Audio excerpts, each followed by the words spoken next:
हम लोग अब प्रिपरेशन ऑफ हेलो अल्केन के अगले पार्ट में बढ़ते हैं। आज स्क्रीन पर आपको दिखाई दे रहा होगा, यहाँ प्रिपरेशन फ्रॉम हाइड्रोकार्बन, यानी कि फ्रॉम अल्कोहल हम लोग ऑलरेडी कंप्लीट कर चुके हैं। ये फ्रॉम हाइड्रोकार्बन, इसमें दो मेथड होता है। एक है फ्री रेडिकल हैलोजिनेशन रिएक्शन, पिछले वाले क्लास में हम लोग इसको ऑलरेडी डिस्कस कर चुके थे।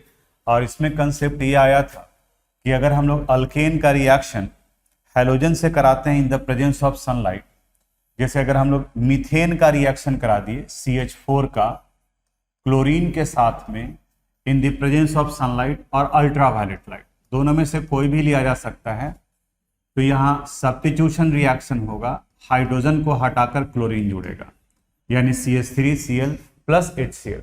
ये रिएक्शन हम लोग पढ़ चुके थे। इसके बाद वाले पार्ट में रिएक्शन आया था कि अगर हम लोग इलेक्ट्रोफिलिक सब्स्टिट्यूशन रिएक्शन कराते हैं तो उस कंडीशन में उसके बाद में फिर क्वेश्चन पर आएंगे, इलेक्ट्रोफिलिक सब्स्टिट्यूशन रिएक्शन भी होगा। यहां पर इसी पार्ट से रिलेटेड इंटेक्स का एक 10.3 क्वेश्चन है, उसको डिस्कस करते हैं।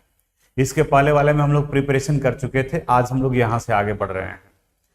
सिंपल कंसेप्ट क्या था, हैलोजिनेशन जब भी होगा फ्री रेडिकल तो in the presence of sunlight या in the presence of ultraviolet light होगा, और हाइड्रोजन को हटाकर अल्केन में हैलोजन जुड़ेगा। अगर Cl2 है तो Cl जुड़ेगा क्लोरीन, और अगर Br2 है तो ब्रोमीन जुड़ेगा। अब यहां पर एक चीज जो ध्यान ये दोगे कि किसी भी सब्स्टिट्यूशन रिएक्शन में यहां पर कार्बन चेन के अरेंजमेंट में कोई फर्क नहीं पड़ेगा, कार्बन चेन जैसे है वैसे ही ये रहेगा। जैसे यहां पर ये इंटेक्स का क्वेश्चन है, इसमें करा है right a structure of different di halogen derivative of propane. Di halogen derivative, इसका मतलब ये हुआ कि दो हैलोजन लगाना है, और किससे लगाना है, प्रोपेन से। प्रोपेन का मतलब जिसमें 3 कार्बन एटम हो, उससे रिलेटेड हमें कंपाउंड का फॉर्मेशन करना है। प्रोपेन देखते हैं हम लोग, प्रोपेन का फॉर्मूला हुआ C3H8। C3H8 अगर यहां एक हैलोजन डालेंगे तो उस कंडीशन में ये कन्वर्ट कर जाएगा C3H7Cl में, और अगर दो हैलोजन डालते हैं तो इनका फॉर्मूला हो जाएगा C3H6Cl2, और हमें यहां इससे प्रिपरेशन करना है। तो अब प्रिपेयर करके देखते हैं हम लोग कि किस तरीके से आएगा कंपाउंड। C3H6Cl2 के कितने आइसोमर्स बनेंगे, जो एक क्या करते हैं लीनियर फॉर्म में ही फर्स्ट कार्बन एटम पर डाल देते हैं क्लोरीन को, और सेकंड पर यानी CHCl, और यहां पर CH2Cl। ये आ गया 1 2 3, इसका नाम लिखेंगे तो ये होगा 1,2 डाइक्लोरोप्रोपेन। 1,2 डाइक्लोरोप्रोपेन। हमें जितने अलग अलग तरीके से पॉसिबल है वो कर सकते हैं, फर्क बस इतना है, ध्यान सिर्फ ये रखना है कि IUPAC नेम इनका अगर अलग है तो इसका मतलब वो आइसोमर्स बनेंगे। अब यहां पर दूसरा क्या करते हैं, एक को 1 पर डाल देते हैं और दूसरे को 3 पर डाल देते हैं, यानी Cl, CH2, CH2 और Cl। इस कंपाउंड का नेमिंग करेंगे तो यह आएगा 1,3 डाइक्लोरोप्रोपेन। डाइक्लोरोप्रोपेन। अब इसके बाद अब क्या करें, एक ही कार्बन एटम पर दोनों को डाल देते हैं। मान लिए यहीं पर Cl, Cl, CH2 और CH3, इसका नेमिंग करेंगे तो आ जाएगा 1,1 डाइक्लोरोप्रोपेन। डाइक्लोरोप्रोपेन। और एक और आइसोमर बनेगा अगर इन दोनों क्लोरीन को सेकंड कार्बन एटम पर डाल देते हैं, यानी CH3C, Cl, Cl और ये CH3, इसका नाम होगा 2,2 डाइक्लोरोप्रोपेन। 2,2 डाइक्लोरोप्रोपेन, ये इनका फॉर्मेशन है। तो इस तरह से हम लोग देखें कि अगर डाइक्लोरोप्रोपेन का फॉर्मेशन करना है, di halo derivative of propane का फॉर्मेशन करना है, तो 4 डिफरेंट टाइप्स ऑफ आइसोमर्स बनेंगे। इनको आप अपनी कॉपी में नोट कर लीजिएगा। आगे बढ़ते हैं हम लोग।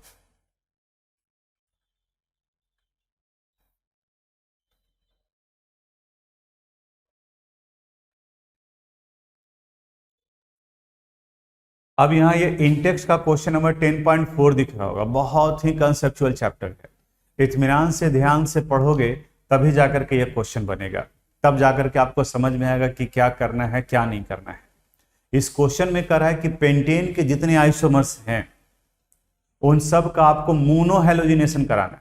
मोनो का मतलब क्या हुआ? सिंगल, यानी एक हैलोजन आपको डालना है और जितने आइसोमर्स बन सकते हैं वो बनाइए। लेकिन 3 ऑप्शन दिया हुआ है, इनमें आपको आइडेंटिफाई करना है कि वो कौन से आइसोमर्स होंगे पेंटेन के जो सिंगल मोनोक्लोराइड देगा, वो कौन से आइसोमर्स होंगे जो 3 देगा, और वो कौन से हैं जो 4 देगा। हम लोग क्या करेंगे इत्मीनान से, जरूरत पड़ेगा तो फिर वीडियो को रिपीट करके आप देखोगे। सबसे पहला काम क्या करते हैं कि पेंटेन के कितने आइसोमर्स होते हैं जो बना लेते हैं, C5H12, और फिर इनका मोनोक्लोरिनेशन करा देंगे। पेंटेन का एक आइसोमर ये बनेगा normal pentane, CH3 CH2 CH2 CH2 और CH3, इसे नॉर्मल पेंटेन। और IUPAC में नॉर्मल का कोई कंसेप्ट नहीं है, इसलिए इसे हम लोग सिर्फ पेंटेन कर सकते हैं। दूसरा आइसोपेंटेन, आइसो यानी कि एक ब्रांच में चला गया, CH3 CH2 और CH3, इसे आइसोपेंटेन कहते हैं। और आयुपैक नेम लिखेंगे तो इनका नाम हो गया 2-मिथाइल ब्यूटेन। और पेंटेन के एक और आइसोमर्स बनेंगे थर्ड, जहां पर 2 कार्बन एटम ब्रांच में होंगे, एक ऊपर और एक नीचे, CH3 CH3 और CH3, और इसका नाम आ जाएगा 2,2-डाइमिथाइल प्रोपेन, 2,2-डाइमिथाइल प्रोपेन। यानी पेंटेन के ये 3 आइसोमर्स में से ही फर्स्ट का यानी कि सिंगल मोनोक्लोराइड, इन्हीं तीनों में से कोई एक आंसर होगा आपका। सेकंड का है 3 आइसोमेरिक मोनोक्लोराइड, इन्हीं 3 में से कोई आंसर होगा, और तीसरे का भी इन्हीं 3 में से कोई आंसर होगा। लेकिन अभी हमें नहीं पता चल रहा है कि इनमें से आंसर कौन सा होने वाला है। अब क्या करेंगे, इन तीनों का हम लोग मोनोक्लोरिनेशन करा देते हैं, यानी कि इन तीनों को क्लोरीन के साथ में रिएक्शन कराते हैं। देखिए क्या कंपाउंड बन सकता है। पहला करते हैं हम लोग नॉर्मल पेंटेन कि कितने आइसोमर्स बन सकते हैं, CH3 CH2 CH2 CH2 और CH3, इनका मोनोक्लोरिनेशन कराते हैं। अब चूंकि सिर्फ आइडेंटिफाई करना है तो हाइड्रोजन की जगह पर आप कार्बन लेकर के भी चल सकते हो। हम पहले सिर्फ वही लेके चल रहे हैं, 2 3 4 5, यहां क्लोरीन डाल दिए, इनका नाम हो जाएगा 1-क्लोरोपेंटेन। आप अलग अलग बना सकते हो, लेकिन कंडीशन ये है कि कार्बन चेन में डिफरेंस नहीं आ जाए, कार्बन चेन जैसे है वैसे ही रहेगा, 1-क्लोरोपेंटेन। सेकंड में आप क्या कर सकते हो, 1 2 3 4 5, यहां पर हम लोग Cl डाल दिए, अब यहां बनेगा 2-क्लोरोपेंटेन, यहां 2-क्लोरोपेंटेन आएगा। इसके बाद में फिर हम लोग थर्ड कार्बन एटम पर ले जाते हैं, 1 2 3 1 2 3 4 5, और यहां Cl डाल दिया। इसका नेमिंग करेंगे, दिया जाएगा 3-क्लोरोपेंटेन। अब हमें नहीं लगता है कि आपको 1 2 3 से दिक्कत हो रहा होगा, ये तो नंबरिंग का जो रूल है उसके अनुसार से 3 4 5, थर्ड कार्बन एटम पे क्लोरो था इसलिए 3-क्लोरोपेंटेन, यहां 1 2 3 4 5, सेकेंड कार्बन एटम पे क्लोरो था इसलिए 2-क्लोरोपेंटेन, और यहां पर फर्स्ट कार्बन एटम पर क्लोरो था इसलिए इसका नाम हो गया 1-क्लोरोपेंटेन। तो ये हम लोग क्लासिफाई कर लिए, यानी इससे टोटल 3 आइसोमर्स बने। अब क्या करते हैं हम लोग, अगले वाले पार्ट में बढ़ते हैं और आइसो से बनाते हैं, इससे कितना बनता है, यानी CH3 CH CH3 CH2 और CH3, यानी इस पेंटेन के आइसोमर से कितने मोनोक्लोराइड बनाए जा सकते हैं। तो एक तो कंडीशन याद है आपको, कंडीशन ये है कि आप कार्बन एटम के चेन में कोई फर्क नहीं करोगे, ये जैसे है वैसे ही रहेगा। इस बार Cl यहां डाल देते हैं, तो इनका नाम हो जाएगा 1 2 3 4, ये कंपाउंड हो गया 1 chloro 2 methyl butane, 1 chloro 2 methyl butane. Second में क्या करते हैं, इस क्लोरीन को सेकंड कार्बन एटम पे डाल देते हैं। कार्बन चेन यानी आइसोपेंटेन जैसे था वैसे ही है, इस जगह पर Cl डाल दिए। इनका नाम लिखो, ये हो गया 2 chloro 2 methyl butane, 2 chloro 2 methyl butane. अब इसको थर्ड कार्बन एटम पर डालते हैं 3 पर, 1 2 3 4 5 और यहां पर। तो पहले तो दिख रहा था कि ये 3 है, लेकिन रूल के अनुसार से आप नंबरिंग करोगे तो इधर से नंबरिंग करना पड़ेगा जिधर से फंक्शनल ग्रुप नजदीक में पड़े। यानी इनका नाम लिखेंगे आप तो ये आ जाएगा 2 क्लोरो 3 मिथाइल, 2 क्लोरो 3 मिथाइल और टोटल कितना 4, तो 4 को लिखा जाएगा ब्यूटेन। ये 3 हुआ। और क्या ऑप्शन बन सकता है, इस क्लोरीन को फर्स्ट पर डाल दो तो ये 4th आइसोमर्स बन जाएगा। 1 2 3 4 5, पहले आइसोपेंटेन लिख दिए और फिर यहां क्लोरीन डाले 1 2 3 4, इसका नाम होगा 1 chloro 3 methyl butane, 1 chloro 3 methyl butane. तो अभी तक पेंटेन के 2 आइसोमर्स का हम लोग मोनोक्लोरिनेशन करा लिए। पहला आया था फर्स्ट वाला, यहां आप देखो स्क्रीन पर दिख रहा होगा। फर्स्ट वाले में पेंटेन का अगर जब हम लोग करवाए तो इससे टोटल 3 आइसोमर्स बना था, 1 क्लोरोपेंटेन 2 क्लोरोपेंटेन और 3 क्लोरोपेंटेन। और दूसरे वाले पार्ट में जब आइसोपेंटेन का कराए तो इस कंडीशन में ये 4 बना। अभी एक और आइसोमर्स बचा हुआ है क्योंकि पेंटेन के 3 आइसोमर्स बने थे। अब ये नियोपेंटेन से हम कराते हैं कि इससे कितने आइसोमर्स का फॉर्मेशन हो सकता है, उसे करते हैं हम लोग। नियोपेंटेन यानी ये पार्ट है CH3 C CH3 CH3 और CH3। इनका अगर आप क्लोरीनेशन कराओगे तो इस कार्बन पे तो जुड़ेगा नहीं, कार्बन चेन में हम कर नहीं सकते हैं। और ये 1 2 3 4 चारों कार्बन एटम आइडेंटिकल हैं। मोनोक्लोरिनेशन कराना है यानी यहां पर किसी भी तरीके से अरेंज करके देखो, आप जहां मन है वहां करो, आप इधर मन है ऊपर में मन है कहीं पर भी, लेकिन अगर आप रूल के अनुसार से नेमिंग करेंगे तो हर हाल में एक ही नाम आएगा और वो नाम इसका हम लोग लिखेंगे, यानी CH3 और ये CH3। इसका नाम हो गया 1 क्लोरो 2 2 डाइमिथाइल, 1 क्लोरो 2 2 डाइमिथाइल और टोटल 3 कार्बन एटम हैं, तो 3 कार्बन एटम से हो गया प्रोपेन। अब इसके अलावा कहीं भी डालोगे तो वही बनेगा। मे भी आप में से किसी एक को लग रहा है कि सर ऊपर डालिए तो देखिए अलग हो जाता है या नहीं, आपकी बात को मान लेते हैं।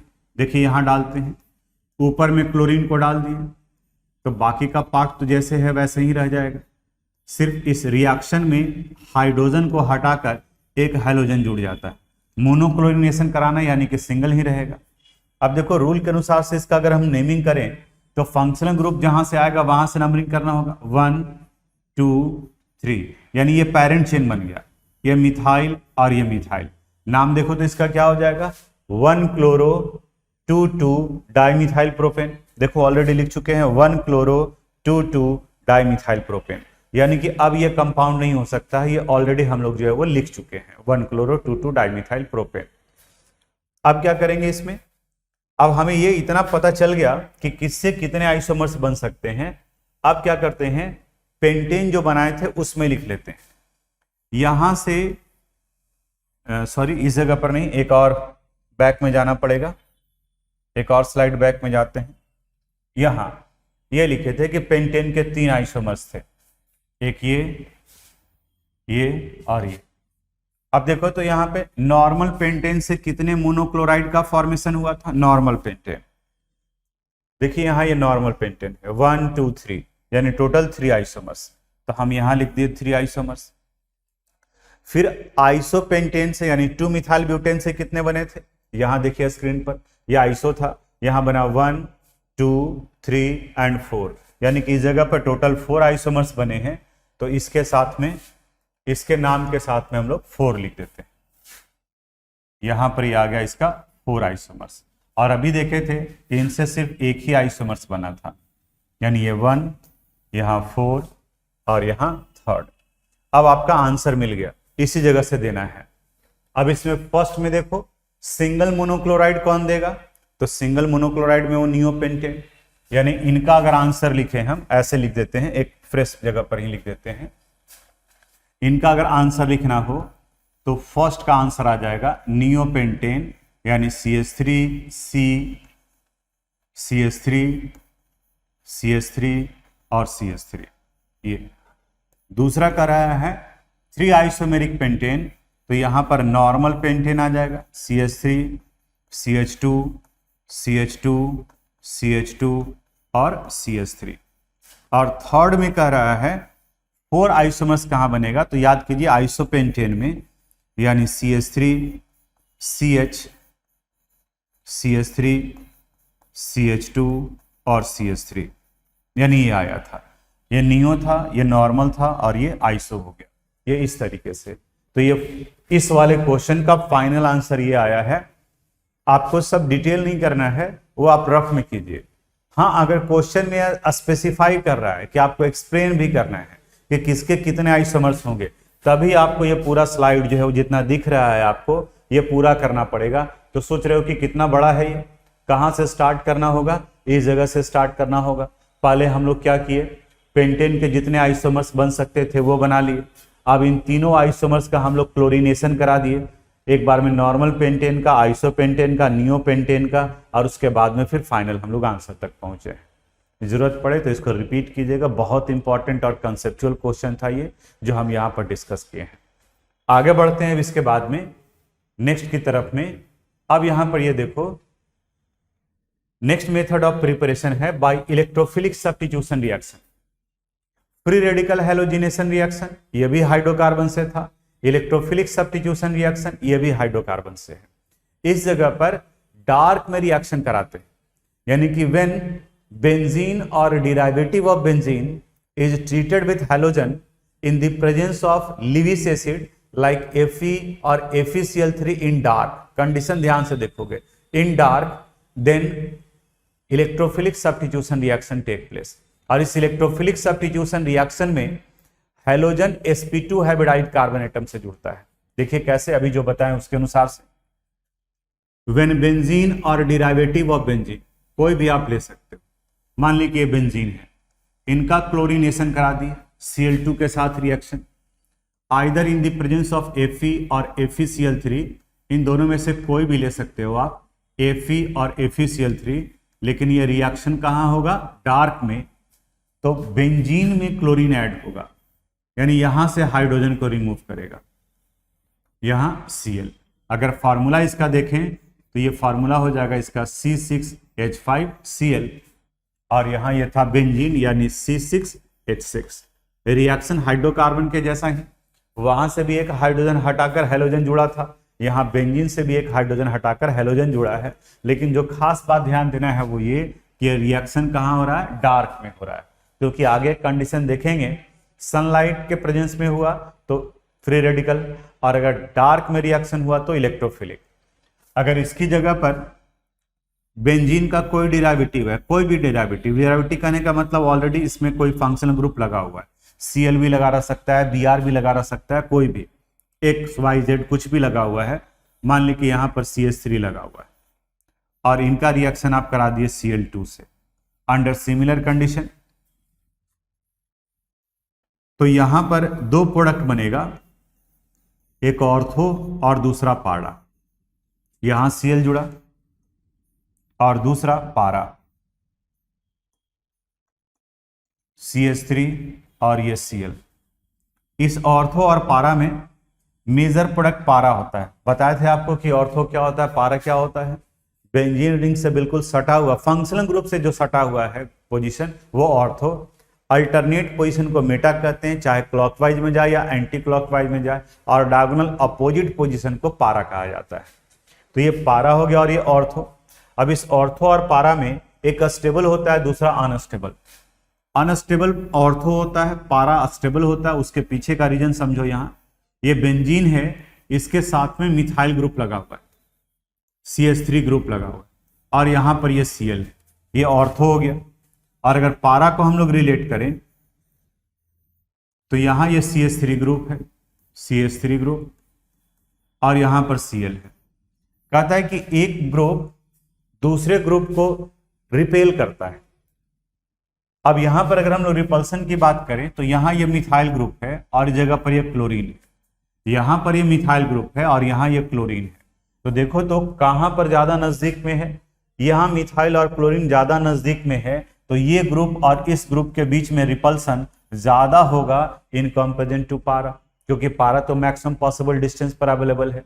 तो यहां ज्यादा रिपल्सन को ही हम लोग स्टीयरिक हिंड्रेंस कहते हैं।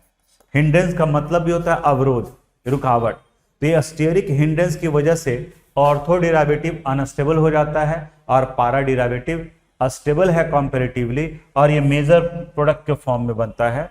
तो इसलिए जनरली हम लोग माइनर को हटा देते हैं, यानी कि ऑर्थो को, और जब रिएक्शन लिखना होता है तो मेजर को लिखते हैं। ये यहां पर इलेक्ट्रोफिलिक सब्स्टिट्यूशन रिएक्शन से था।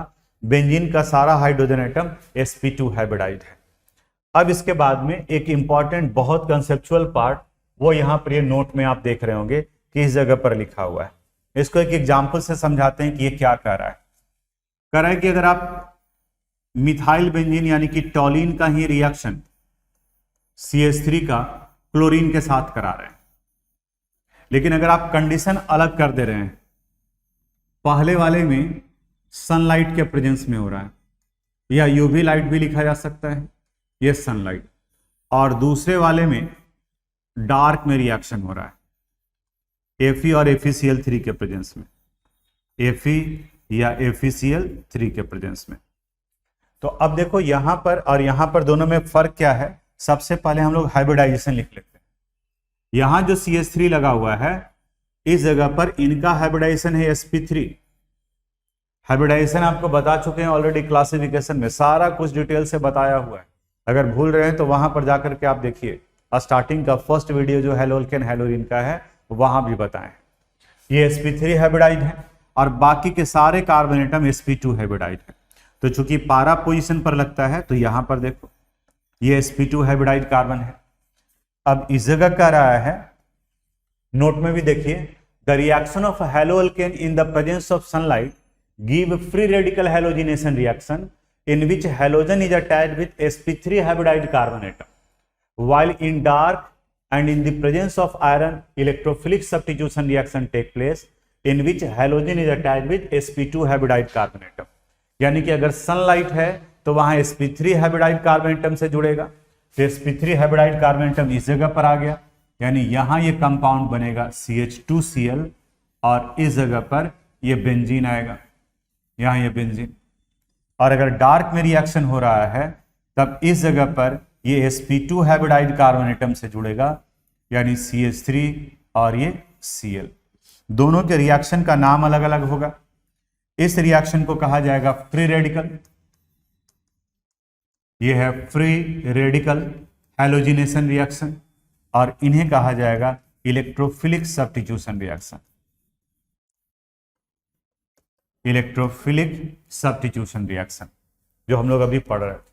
तो देख रहे हो कि रिएक्टेंट सेम है, लेकिन अगर कंडीशन चेंज कर दिए प्रोडक्ट डिफर कर जाएगा।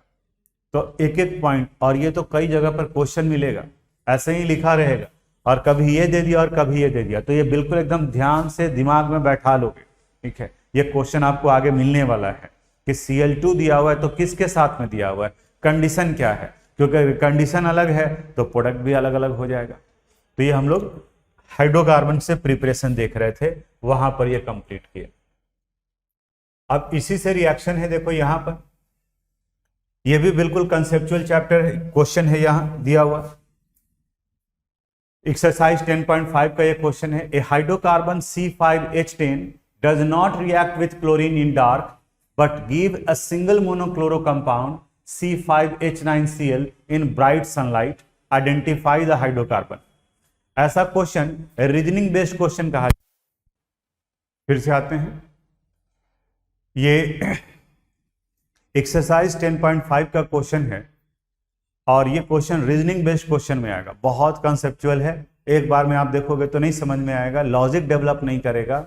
आपको यहाँ ध्यान से एक एक वर्ड को देखना होगा कि क्या कहा जा रहा है और इसका मतलब क्या निकलता है, कैसे सोल्व करेंगे। जैसे क्वेश्चन को पढ़ो और जो इंपॉर्टेंट पॉइंट है उसको अंडरलाइन करो। यहाँ इस क्वेश्चन में कह रहा है ए हाइड्रोकार्बन C5H10, C5H10। तो ऐसे जनरली तो देखने से लग रहा है कि C5H10 कहने का मतलब पेंटीन है, डबल बॉन्ड होना चाहिए। आगे और क्या इंफॉर्मेशन है, जो does not react with chlorine, does not react with chlorine in dark, ये डार्क में रिएक्शन नहीं करता है। इसका मतलब ये हुआ कि ये इलेक्ट्रोफिलिक सब्स्टिट्यूशन रिएक्शन नहीं करता है। इसका मतलब ये हुआ कि इसमें sp2 हाइब्रिडाइड कार्बन एटम नहीं है, क्योंकि अगर डार्क में रिएक्शन नहीं कर रहा है, डार्क में रिएक्शन तभी करेगा जब वो sp2 हाइब्रिडाइड कार्बन एटम पर जुड़ता है, यहां वो नहीं करता है। तो क्लू क्या मिला कि फॉर्मूला C5H10 है, तो C5H10 में ये कंपाउंड भी हो सकता है, CH2 CH2 CH double bond CH2। एक ये भी ऑप्शन है कि हो सकता है। दूसरा ऑप्शन है कि ये साइक्लिक कंपाउंड भी हो सकता है, इनका भी मॉलिक्यूलर फार्मूला वही होगा, क्योंकि जैसे ही आप साइक्लिक बनाओगे तो 2 हाइड्रोजन कम हो जाता है, क्योंकि दोनों टर्मिनल एक एक हाइड्रोजन छोड़कर लिंक हो जाता है, यह भी बन सकता है। तीसरा मिथाइल साइक्लोब्यूटेन भी हो सकता है, यहां CH CH2 CH2 CH2 यह बन सकता है। चौथा बन सकता है आपका इथाइल साइक्लोप्रोपेन यानी C2H5 CH CH2 CH2, ये या तो फिर हो सकता है डाइमिथाइल साइक्लोप्रोपेन हो जाए, CH CH2 यहां CH CH3 ये जोड़ दिए। अब आपको क्या करना है, जो क्वेश्चन यानी पेंटीन जैसे ही पता चला it has molecular formula C5H10, तो ये इतने सारे ऑप्शन हो सकते हैं। आप एक एक करके जो इंफॉर्मेशन है वहां से सिलेक्ट करते जाएंगे, कट करते जाएंगे। पहला पॉइंट ये कह रहा है कि it does not react with chlorine in dark, तो डार्क में रिएक्शन नहीं करता है, इसका मतलब इसमें sp2 हाइब्रिडाइड कार्बन एटम नहीं है, तो पेंटीन पहले ही हट गया। अब ये इतना सारा है। अब ये कह रहा है कि it give single monochloro compound, तो सिंगल मोनोक्लोरो कंपाउंड तभी बन सकता है जब सभी आइडेंटिकल नेचर के और कोई और ऑप्शन नहीं बन सकता है। जैसे अभी प्रीवियस क्वेश्चन में आप देखे होंगे कि नियोपेंटेन में कहीं पर भी डालोगे तो एक ही कंपाउंड का फॉर्मेशन होगा, 1-chloro-2 डाइमिथाइल प्रोपेन। उसी तरह से यहां पर भी ये सिर्फ साइक्लोपेंटेन के केस में ही दिख रहा है, कहीं भी डालोगे तो क्लोरोसाइक्लोपेंटेन बनेगा। यहां पर इस जगह पर डालेंगे तो कोई और कंपाउंड बन जाएगा, यहां डालेंगे तो कोई और बनेगा, आयुपैक नेम भी डिफर कर जाएगा, यहां पर कोई और बनेगा, यानी कि इस जगह पर मोर देन 1 बन रहा है, ये नहीं होगा। ये भी देखो sp3 है, ये भी sp3 है, ये भी sp3 है, यानी कि इसमें भी मोर देन 1 बनेगा, ये नहीं आएगा। ये भी मोर देन 1 बनेगा, ये नहीं आएगा। तो क्वेश्चन में हिंट कर दिया है कि मोर देन 1 नहीं बनना है, मोनोक्लोरो बनना है। इसका मतलब ये कंपाउंड कौन सा होगा, साइक्लोपेंटेन। ये सारा अगर डिस्कस करना होगा तो स्टेटमेंट लिखवा दिए हैं, उसको आप जो है नोट करोगे, जैसे अभी बोले हैं उसी अनुसार से स्टेटमेंट कि इनका ये क्यों नहीं बनेगा, क्योंकि यहां पर ये पेंटीन क्यों नहीं होगा, क्योंकि ये डार्क में रिएक्शन नहीं करता है, इसका मतलब इस कंपाउंड में sp2 हाइब्रिडाइड नहीं है। मिथाइल साइक्लोब्यूटेन क्यों नहीं होगा, क्योंकि मिथाइल साइक्लोब्यूटेन का मोनोक्लोरिनेशन कराएंगे तो एक से ज्यादा आइसोमर्स बनेंगे, डिफरेंट टाइप्स ऑफ कंपाउंड बनेगा, इन सब में भी डिफरेंट बनेगा, लेकिन इनमें सिर्फ एक ही बनेगा। तो फाइनल अगर आंसर देने की बात करें हम लोग, तो हमारा फाइनल आंसर आ जाएगा कि इस कंडीशन में साइक्लोपेंटेन लिया जाएगा, CH2 CH2 CH2 CH2 CH2, और इनका जब हम लोग मोनोक्लोरिनेशन कराएंगे इन द प्रेजेंस ऑफ सनलाइट, क्योंकि सनलाइट में रिएक्शन करता है, डार्क में रिएक्शन नहीं करता है, तो कहीं से भी एक हाइड्रोजन को हटाकर उसकी जगह पर आप जोड़ दो, यहां CH2 CH2 CH2 और CH2, ये 1 लिखने का जरूरत नहीं है, क्लोरोसाइक्लोपेंटेन हुआ। मॉलिक्यूलर फार्मूला देखेंगे तो इनका मॉलिक्यूलर फार्मूला है C5H10 और इनका मॉलिक्यूलर फार्मूला देखेंगे तो ये है C5H9Cl यानी क्लोरोपेंटेन। तो ये क्वेश्चन कंप्लीट हो गया जो आपका फ्री रेडिकल हैलोजिनेशन रिएक्शन से और इलेक्ट्रोफिलिक सब्स्टिट्यूशन रिएक्शन से रिलेटेड था। अब इसके बाद में है सैंडमेयर रिएक्शन। ये भी हाइड्रोकार्बन वाले पार्ट में ही है और बहुत इंपॉर्टेंट है ये सैंडमेयर रिएक्शन। सैंडमेयर रिएक्शन में एरोमेटिक बेंजीन डाइजोनियम साल्ट बनता है। हैलोइरिन के प्रिपरेशन का ये मेथड है। यहां ये बताया गया कि व्हेन एनिलीन को अमीनो बेंजीन भी कहा जाता है। व्हेन एनिलीन और amino benzene is treated with nitrous acid, तो नाइट्रस एसिड हम लोग ना लेकर के इसे प्रिपेयर करते हैं वहीं पर सोडियम नाइट्राइट और हाइड्रोजन हलाइड के साथ, HX के साथ। Then it result the formation of benzene diazonium halide. एक बहुत ही इंपॉर्टेंट एरोमेटिक कंपाउंड है जिससे करीब करीब सारे एरोमेटिक कंपाउंड बनाए जाएंगे और इसके बाद वाले चैप्टर्स में जहां जहां जाओगे वहां पर ये आता चला जाएगा। अब इनका नाम देखो, ये 3 पार्ट से जुड़ा हुआ है, बेंजीन, डाइजोनियम और हलाइड। अगर X की जगह पर Cl है तो इसका नाम होगा बेंजीन डाइजोनियम क्लोराइड, अगर Br है तो बेंजीन डाइजोनियम ब्रोमाइड। अब यहां बेंजीन डाइजोनियम हलाइड का रिएक्शन, इसे बेंजीन डाइजोनियम साल्ट भी कहा जाता है और अमाइन में भी आएगा क्योंकि एनिलीन अमीनो बेंजीन वहीं का पार्ट है, N2X। अब इनका रिएक्शन अगर करा देते हैं क्यूप्रस क्लोराइड के साथ यानी Cu2Cl2 के साथ तो क्लोरोबेंजीन का फॉर्मेशन हो। यहां ये बन गया क्लोरोबेंजीन। अगर इनका रिएक्शन कराते हैं क्यूप्रस ब्रोमाइड के साथ Cu2Br2 के साथ तो ये फॉर्मेशन कर लेगा ब्रोमोबेंजीन का। और अगर इनका रिएक्शन कराते हैं पोटासियम आयोडाइड के साथ, क्योंकि क्यूप्रस आयोडाइड अनस्टेबल होता है, तो ये फॉर्मेशन कर लेगा आयोडोबेंजीन का। यहां पर ये आयोडोबेंजीन, तो हैलोइरिन बना, ये क्लोरोबेंजीन भी बना, ब्रोमोबेंजीन भी बना और ये आयोडोबेंजीन भी बना। यानी कि इतना सारा पार्ट हम लोग प्रिपरेशन से रिलेटेड डिस्कस किए। आपका अभी भी प्रिपरेशन ही चल रहा है और इसके बाद अब अगले वाले क्लास में हम लोग डिस्कस करेंगे हैलोजन एक्सचेंज मेथड, जो नेक्स्ट क्लास में आएगा हैलोजन एक्सचेंज मेथड। तो आज यहीं तक, बाकी फिर अब नेक्स्ट क्लास में आगे वाले वीडियो में इसको एक्सप्लेन करेंगे। Thank you. Thanks for watching this video. अगर आपको कोई प्रॉब्लम है, अगर किस तरह का समझने में कोई दिक्कत है तो आप मुझे मैसेज कर सकते हैं। हम अपनी तरफ से पूरी कोशिश करेंगे उसे रिप्लाई करने के लिए। अगर आपको ये वीडियो पसंद आया हो तो प्लीज़ इसे लाइक करें, सब्सक्राइब करें एंड शेयर करें। Thank you very much.